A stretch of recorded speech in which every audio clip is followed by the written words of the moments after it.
Hi guys! So today I'm really excited. I get to show you the cover of my book. I'm so excited. But before I do, I'm going to show you the sign for book. So the sign for book is like this. And the sign for show is like that. So you just put your index finger on your palm and you move your hand forward for show. So I'm going to show you my book cover. Before I do, I want to give you a little bit of background. So the book is called Thriving Life. And when my publisher asked me what I wanted the book cover to look like, I wasn't really prepared because with my first book, my publisher didn't ask me at all. So I didn't think that I would have input. So I gave it some thought, and I know this might sound a little cliche, but I really wanted an image of a plant or flower breaking through concrete or breaking through a crack in the sidewalk. I always, whenever I see that, I'm so amazed. I think, you go flower, you break through there, because it doesn't seem like they should be able to, but here's this little tiny plant that I could just pick up and break with my hands that was able to crack through what seemed like an impenetrable surface. So anyway, I just thought that that would be a really cool book cover. And so without further ado, I will show it to you. Here it is. What do you think? I love it. I'm so happy with it. I love the image of the flower and how its leaves are kind of pushed back a little bit, and the flower head is pushed back. It just looks like it's like, look at me, world. I did it. I made it through. And I wanted that feel for my book. So I'm really happy with it. A little bit about my book. So how was the writing process?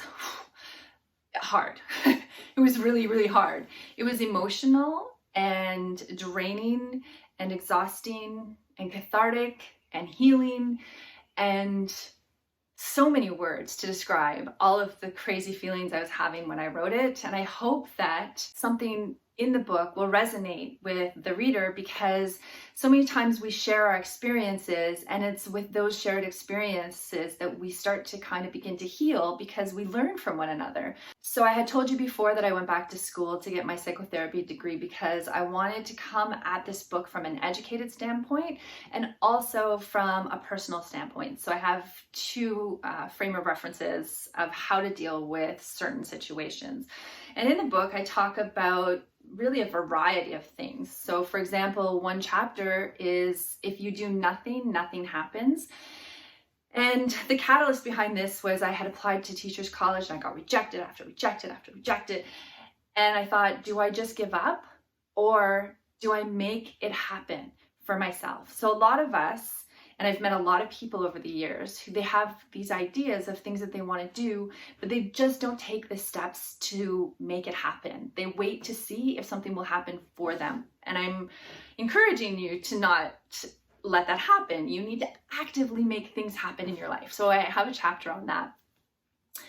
I also have chapters that are a little bit harder to write because they dealt with really heavy topics. So for me, I grew up in an abusive household, and I talk about that. I talk about the victim mentality because I really realized that I was living a lot of my life in that victim mentality, and the decisions I was making and the reactions I was having to people were based on those feelings of being a victim.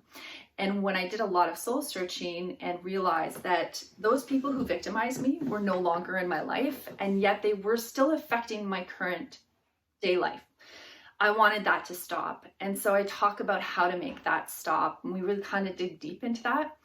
I also talk about toxic relationships, and I cover toxic family members and how to set boundaries and limits, or if you have to, how to cut people out of your life, because it's okay to cut somebody out of your life if they are causing you harm. And I had to cut my father out of my life. It was not an easy decision, and I talk about that.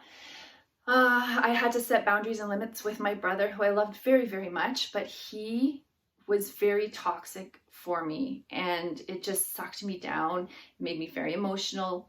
And I had to sort of draw a line with him of what I would accept and what I wouldn't accept. And I talk about that in the book and give you tips on how to deal with people like that in your life. I also talk about toxic friendships, toxic relationships. I talk about rejection and how to deal with rejection in various relationships. All things that I've experienced and have overcame, as well as the things that I learned from a therapeutic standpoint that I'm able to share with you. I talk about the imposter syndrome, which is still a hard thing for me to deal with. I have the worst feeling of the imposter syndrome, where you just don't feel like you're good enough. You feel like people aren't going to like you. You feel like you aren't qualified to do certain things. You aren't smart enough. You aren't good enough. And it's just such a horrible feeling. And I still struggle with it. And there are times where I have to implement the strategies that I've learned, ways of dealing with that in order to overcome it. So yeah, there's lots in the book, and hopefully something will resonate with you and you'll find it very valuable. And I'm just really excited. I'm really excited to share it with you guys. So it's on pre-sale right now. You can order a copy. I will put links in the description box if you want to order ahead of time. It comes out in October.